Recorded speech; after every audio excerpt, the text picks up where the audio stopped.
দেখছেন এই মুহূর্তে নিউজ বেঙ্গল 24 চ্যানেলে নতুন হয়ে থাকলে অবশ্যই চ্যানেলটিকে সাবস্ক্রাইব করে পাশের বেল বাটনটি অন করে দিন আর ভিডিওটিতে একটি লাইক দিতে ভুলবেন না। বাগদা উপনির্বাচনের যুদ্ধে রণকৌশল বদল করে জয় ছিনিয়ে আনতে চায় শাসক তৃণমূল, সঙ্গে মতুয়া অঙ্ক। বাগদা উপনির্বাচনে জিততে মরিয়া তৃণমূল কংগ্রেস, তাই এই উপনির্বাচনে লড়াইয়ের কৌশলগত বদল আনছে বাংলার শাসক দল। প্রার্থী চয়ন থেকে শুরু করে প্রচার কৌশল, লোকসভা ভোটের তুলনায় সব কিছুতেই বদল এনে মতুয়া গড়ে ঘাসের উপর জোড়াফুল ফোটাতে চাইছেন তৃণমূল নেতারা। লোকসভা নির্বাচনে বাংলায় বিজেপির শোচনীয় ফল হলেও বনগাঁ লোকসভায় ফের জিতেছে বিজেপি। কেন্দ্রীয় প্রতিমন্ত্রী শান্তনু ঠাকুর ওই আসনে ৭৫,৮৫২ ভোটে তৃণমূল প্রার্থী বিশ্বজিৎ দাসকে হারিয়ে জয়ী হয়েছেন। তার মধ্যে বাগদা বিধানসভায় ২০,৬১৪ ভোটে এগিয়ে ছিল বিজেপি। উপনির্বাচনে সেই ব্যবধান টপকে জয়ের জন্য লড়ছে তৃণমূল। বনগাঁ লোকসভার ফলাফল বিশ্লেষণ করে তৃণমূল দেখেছে ওই এলাকার ভোটারদের মধ্যে বনগাঁর ঠাকুরবাড়ির প্রভাব যথেষ্ট, যে কারণে তৃণমূল প্রার্থী বিশ্বজিৎ বনগাঁ লোকসভা কেন্দ্রের ৭টি বিধানসভার মধ্যে ৬টিতেই পরাজিত হয়েছেন। তাই এইবারের উপনির্বাচনে প্রয়াত বীণাপাণি দেবীর নাতনি এবং প্রয়াত তৃণমূল সাংসদ কপিল কৃষ্ণ ঠাকুরের ছোট মেয়ে মধুপর্ণা ঠাকুরকে প্রার্থী করেছে তৃণমূল। লোকসভা নির্বাচনে শান্তনুর প্রার্থী হওয়ার যে সুবিধা বিজেপি পেয়েছিল, উপনির্বাচনে সেই লাভ আপাতত তাদের অনুকূলে থাকবে বলেই দাবি তৃণমূলের। কারণ এই কেন্দ্রের বিজেপি প্রার্থী বিনয় কুমার বিশ্বাস মতুয়া হলেও ঠাকুরবাড়ির সঙ্গে তার কোনো সম্পর্ক নেই। এছাড়াও লড়াইয়ের ময়দানে রয়েছে ফরওয়ার্ড ব্লকের গৌরাদিত্য বিশ্বাস ও কংগ্রেসের অশোক কুমার হালদার। তবে মূল লড়াই বিনয় বনাম মধুপর্ণার। শুধু প্রার্থী দেওয়ার ক্ষেত্রেই যে তৃণমূল কৌশলী চাল দিয়েছে তা নয়, প্রচারের ক্ষেত্রেও কৌশল বদলে ফেলেছে তারা। এই কাজের দায়িত্ব দেওয়া হয়েছে ব্যারাকপুরের সাংসদ পার্থ ভৌমিক, বিধানসভার মুখ্য সচেতক নির্মল ঘোষ, জেলা পরিষদের সভাধিপতি তথা অশোকনগরের বিধায়ক নারায়ণ গোস্বামী এবং মন্ত্রী সুজিত বসুকে। এক্ষেত্রে ঠিক হয়েছে প্রার্থীকে নিয়ে বা আলাদা করে কোনো বড় বা ছোট সভা সমাবেশ মিছিল বা রোড শো হবে না, বরং ছোট ছোট ঘরোয়া বৈঠকের উপর জোর দেওয়া হবে। বড় নেতারা বাড়ি বাড়ি গিয়ে তৃণমূল প্রার্থীর হয়ে প্রচার করবেন, কোনো অভাব অভিযোগ থাকলে তাও জানার চেষ্টা করবেন। এমনকি প্রচারের ক্ষেত্রেও পথসভাও করা হচ্ছে না, বরং সন্ধ্যায় ছোট ছোট মিছিল করা হবে, যেখানে ২০০ থেকে ২৫০ জন কর্মীর সামিল হতে বলা হয়েছে। প্রার্থী মধুপর্ণা ও তার মা রাজ্যসভার সাংসদ মমতা বালা ঠাকুরকে পৃথকভাবে প্রচার করতে বলা হয়েছে। মতুয়াদের মধ্যে মতুয়াদের ভক্ত পাগল গোসাইদের বাড়ি গিয়ে তাদের কথা শুনতেও নির্দেশ দেওয়া হয়েছে। প্রয়োজনে তাদের বাড়ি যাবেন বাগদার নির্বাচনে দায়িত্বপ্রাপ্ত নেতারাও।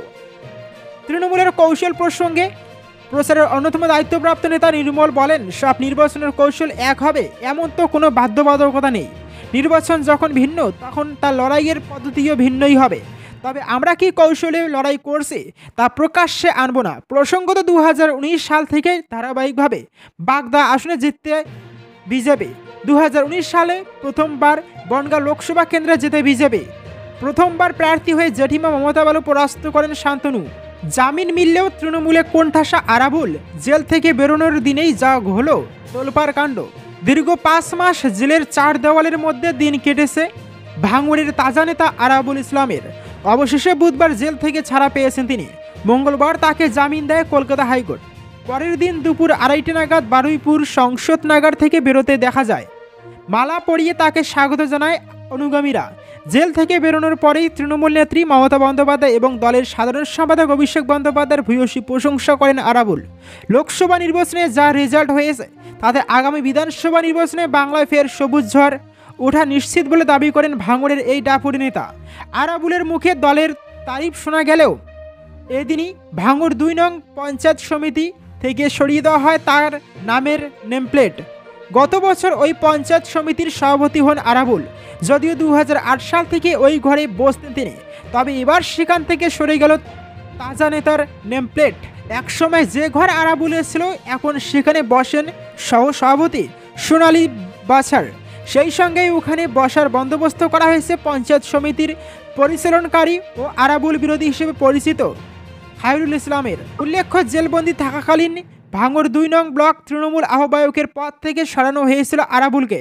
এরপর গত জুন মাসের ৯ তারিখ ভাঙড় ২ নং পঞ্চায়েত সমিতির সহসভাপতি সোনালীকে সভাপতির পদে আসীন করা হয়। এবার থেকে আরাবুলের অফিসেও বসবেন তিনি। এ বিষয়ে সর্বভারতীয় এক সংবাদ মাধ্যমের কাছে আরাবুল বলেন, আমি নির্বাচিত প্রতিনিধি, পঞ্চায়েত সমিতির সদস্যদের ভোটে আমি সভাপতি হয়েছি, ফলে এত সহজে যে তাকে সরানো যাবে না সে কথা এক প্রকার পরিষ্কার করে দিয়েছেন টিএমসি নেতা।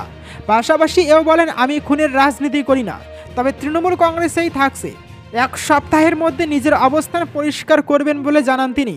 কলকাতা পুলিশ না পছন্দ, রাজভবনে কেন্দ্রীয় বাহিনী চেয়ে দিল্লিতে বসে রাজ্যপাল। দিল্লি থেকে এখনও কেন ফিরছেন না রাজ্যপাল সিবি আনন্দ বোস? বেশ কিছুদিন ধরেই তিনি রাজধানীতে রয়েছেন। তার এই দিল্লিবাসের নেপথ্যের রহস্য কি? স্বরাষ্ট্রমন্ত্রক সূত্রে বুধবার জানা গিয়েছে, কলকাতায় রাজভবনে নিরাপত্তার দায়িত্ব কেন্দ্রীয় বাহিনীর হাতে না দেওয়া পর্যন্ত তিনি শহরে ফিরবেন না। কার্যত এমনই চেষ্টা চালিয়ে যাচ্ছেন দিল্লিতেও। রাজভবনে নিরাপত্তার দায়িত্বে থাকা কলকাতা পুলিশকে সরিয়ে কেন্দ্রীয় বাহিনীর ঘেরাটোপে থাকতে চান তিনি। বস্তুত এই প্রস্তাব নিয়ে স্বরাষ্ট্রমন্ত্রকের পাশাপাশি সংশ্লিষ্ট একাধিক দপ্তরেও দরবার করছেন তিনি। শুধু তাই নয়, সংশ্লিষ্ট একাধিক রাজনৈতিক কর্তাদের সঙ্গেও কেন্দ্রীয় বাহিনীর চেয়ে কথা বলেছেন রাজ্যপাল। শেষ পাওয়া খবর অনুযায়ী এখনও অবধি পুরোদস্তুর সবুজ সংকেত পাননি তিনি। কারণ কলকাতার রাজভবনকে কেন্দ্রীয় বাহিনীর ঘেরাটোপে দিলে ভবিষ্যতে অন্যান্য রাজ্যের ক্ষেত্রেও সমস্যা হতে পারে, প্রভাব পড়তে পারে কেন্দ্র রাজ্যের সম্পর্কেও। আর সেই কারণেই রাজ্যপাল বোসকে এখনই কিছু না বলেও বিষয়টি নিয়ে স্বরাষ্ট্রমন্ত্রক বিভিন্ন মহলে মতামত চাইছে। সূত্রের খবর, রাজ্যপাল যতটা না কেন্দ্রীয় স্বরাষ্ট্রমন্ত্রী অমিত শাহের ঘনিষ্ঠ, তার চেয়ে বেশি জাতীয় নিরাপত্তা উপদেষ্টা অজিত ডোভালের কাছের মানুষ। আর তাই স্বরাষ্ট্রমন্ত্রী ও জাতীয় নিরাপত্তা উপদেষ্টার দুই লবির মধ্যে ঠান্ডা লড়াইয়ের জেরেও কলকাতার রাজভবন নিয়ে সিদ্ধান্ত দ্রুত নেওয়া যাচ্ছে না বলে খবর।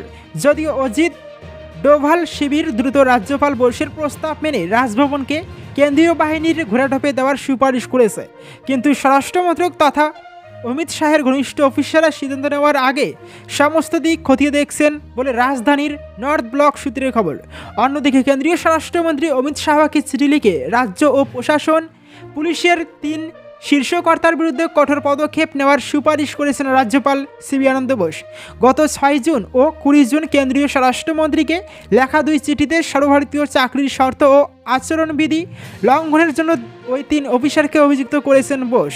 এই অফিসাররা হলেন রাজ্যের মুখ্য সচিব বিপি গোপালিকা, কলকাতার পুলিশ কমিশনার বিনীত গোয়েল এবং ডিসি সেন্ট্রাল ইন্দিরা মুখোপাধ্যায়। মুখ্যমন্ত্রী নিজে মহিলা, তাই অসুবিধা বুঝেছেন। মানহানি মামলা নিয়ে মন্তব্য মমতার আইনজীবীর। মুখ্যমন্ত্রী মমতা বন্দ্যোপাধ্যায়ের বিরুদ্ধে কলকাতা হাইকোর্টে মানহানি মামলা করেছেন রাজ্যপাল সিবি আনন্দ বোস। বুধবার ছিল এই মামলার প্রথম শুনানি। এরপরই মুখ্যমন্ত্রীর আইনজীবী সঞ্জয় বসু বিবৃতিতে জানান, মুখ্যমন্ত্রী নিজে একজন মহিলা, সেই জন্য তিনি মহিলাদের অসুবিধার কথা ভালো বুঝতে পারবেন। পাশাপাশি মুখ্যমন্ত্রীর আইনজীবী আরও জানিয়েছেন, এদিন দুপুর পর্যন্ত মামলা সংক্রান্ত কোনো কাগজ হাতে আসেনি। এই মামলা আসলে রাজ্যপালের রাজনৈতিক বিষয় চরিতার্থ করা। বলা বাহুল্য, মাত্র কয়েক মাস আগে রাজভবনের এক অস্থায়ী মহিলা কর্মী রাজ্যপালের বিরুদ্ধে হেয়ার স্ট্রিট থানায় যৌন হেনস্থার অভিযোগ করেছিলেন। তা নিয়ে ফের শুরু হয়েছিল রাজ্য এবং রাজভবন সংঘাত। উল্লেখ্য, গত 27শে জুন নবান্নের সভাঘর থেকে 2 বিধানসভা কেন্দ্রে জয়ী বিধায়ক সায়ন্তিকা বন্দ্যোপাধ্যায় এবং রেয়াত হোসেনের শপথ নিয়ে সরব হয়েছিলেন মুখ্যমন্ত্রী মমতা বন্দ্যোপাধ্যায়। সেই সময় তিনি বলেছিলেন, রাজভবনের যা কীর্তি তাতে মেয়েরা যেতে ভয় পাচ্ছেন। আমার কাছে অভিযোগ এসেছে।